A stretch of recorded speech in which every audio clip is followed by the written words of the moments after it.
Bonjour, bonsoir mesdames et messieurs, j'espère que vous allez bien, bienvenue dans cette nouvelle vidéo. Aujourd'hui, je vous le dis tout de suite, on va pas parler d'un sujet qui tourne alentour de l'horreur ou le mystère. En fait, oui, il y a un peu de mystère dans le sujet que je vais aborder aujourd'hui, mais ça vous allez comprendre ça plus tard. Vous le savez, dans la plupart de mes vidéos, je tente avec mes analyses de vous expliquer toutes sortes de situations horrifiques, problématiques ou tout simplement humoristiques. Mais aujourd'hui, ça sera pas une analyse humoristique. Loin de là.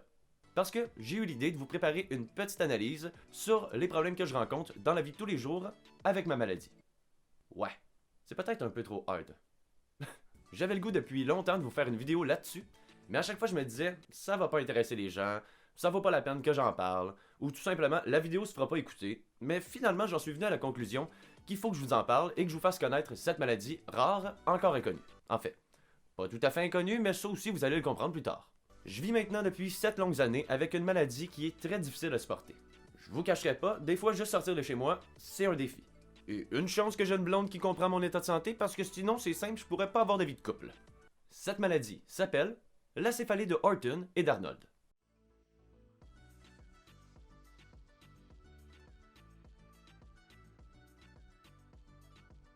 C'est quoi la céphalée de Horton et d'Arnold? Pour commencer, la céphalée de Horton et d'Arnold, ou l'algie vasculaire de la face, qui est un nom complètement horrible je trouve, sont deux maladies différentes mais quasi identiques. C'est une maladie rare qui touche principalement les hommes et qui entraîne de très fortes douleurs à la tête qui touchent généralement de la tempe à la nuque. Certains ont des crises une fois par jour, une fois par mois, une fois par année, et d'autres en ont jusqu'à 8 fois par jour. C'est ce qu'on appelle les céphalées chroniques. La forme chronique, par exemple, touche une personne sur 10. Et la maladie en général, elle, touche 0,1% de la population mondiale. Les mots utilisés pour décrire une crise de céphalée sont une sensation d'un pieu qui s'enfonce dans la tête ou dans l'œil. Je vous avoue, je souhaiterais même pas ça à mon pire ennemi. Et petite info qui est quand même assez importante à savoir, ce mal est considéré comme le plus sévère qu'on peut rencontrer en neurologie.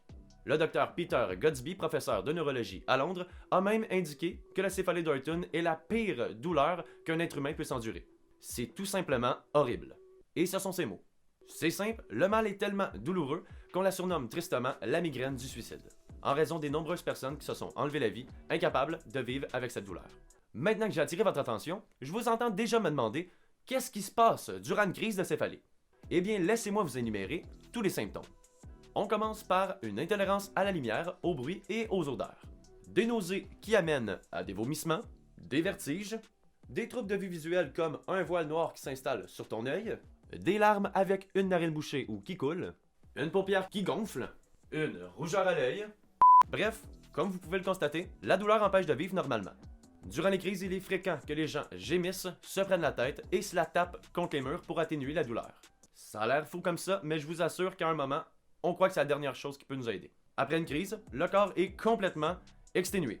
Ah oui, et sans médication, la céphalée peut durer plus de 3 heures. Pour sensibiliser les gens et faire connaître leurs conditions, certaines personnes se sont filmées en pleine crise et l'ont mis sur YouTube. C'est le cas du Britannique Tim Mavers-Chance qui a filmé en 2015 une de ses crises. Je vous laisse aller voir par vous-même parce que pour être franc, c'est assez choquant comme vidéo. C'est votre choix. Donc maintenant que je vous ai énuméré pas mal de choses pour que vous ayez une image nette de cette maladie, il est temps que je vous explique, moi, je suis situé où dans les degrés de la céphalée. Comme je vous ai dit en début de vidéo, ça fait 7 longues années que je vis avec des céphalées. Et malheureusement, je fais partie des 1 personne sur 10, des 0,1% des personnes qui font des céphalées chroniques. Je sais, c'était dur comme phrase, même moi j'ai eu de la misère à la prononcer, ça fait 17 fois que je la prononce. Pour mieux vous expliquer, j'ai des céphalées à tous les jours, jusqu'à 4 fois par jour. Ah, je vous le jure, là, je suis gâté, là, je suis gâté. Et bien évidemment, à cause de cette maladie, je fais beaucoup d'insomnie. C'est la raison pourquoi ça prend des fois quelques temps avant que je sorte une vidéo. En gros, mon cerveau a beaucoup de misère à rester concentré assez longtemps avant que le sommeil prenne le dessus. Ou la céphalée d'Horton. Vous voyez, je vous mentais pas quand je vous disais que juste de sortir de chez moi, c'est un défi. Bref, quand j'ai eu l'idée de faire cette vidéo, je commençais vraiment à être au bout du bout. Je croyais que j'étais fou et que j'étais la seule personne à avoir cette maladie-là sur la planète. J'ai donc décidé de chercher et je suis tombé sur toutes sortes de gens qui vivent avec cette maladie-là à tous les jours. Mais un en particulier m'a marqué. Un acteur qui vit avec ça depuis des années, le héros de la saga Harry Potter, Daniel Radcliffe. En entrevue, il a confié avoir connu des fréquences très douloureuses durant le tournage d'Harry Potter. Des fréquences qui l'ont même obligé parfois à annuler certaines journées de tournage.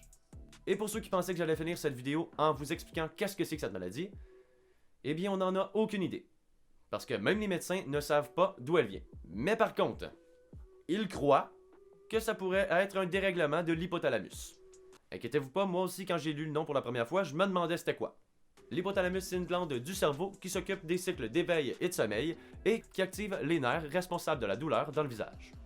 Pour mieux vous expliquer, c'est comme si mon cerveau s'était fait hacker et qu'un asti de connard m'envoyait des chocs dans la tête dans ses temps libres. Oui, assez dérangeant. Voilà tout le monde, c'est ce qui termine cette vidéo. Je crois que je vous ai pas mal tout expliqué et que j'ai fait le tour sur la maladie. J'espère que vous avez apprécié cette vidéo, même si elle est assez différente de ce que je fais à l'habitude sur la chaîne, mais je me devais de vous parler de cette maladie. Si vous avez appris quelque chose, je vous invite à liker et à partager la vidéo pour m'aider à me faire connaître. Je vais revenir prochainement avec une nouvelle vidéo, un vlog sur le premier resort du Québec. Donc ouvrez l'œil.